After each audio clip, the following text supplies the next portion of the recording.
అంతర్జాతీయ విషయాల్లో ఆవేశపూరితమైన స్టేట్మెంట్ ప్రయోజనం లేదు.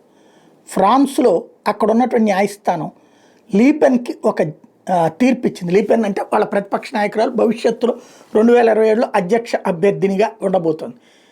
ఆమె మీదన యూరోప్ యూనియన్కి సంబంధించిన ఫండింగ్ని తన సొంత పార్టీకి మళ్లించుకుందంటూ ఆమె మీద అభియోగాలు విచారించి ఆమెతో పాటుగా మరొక 6గురికి శిక్షలు వేసింది.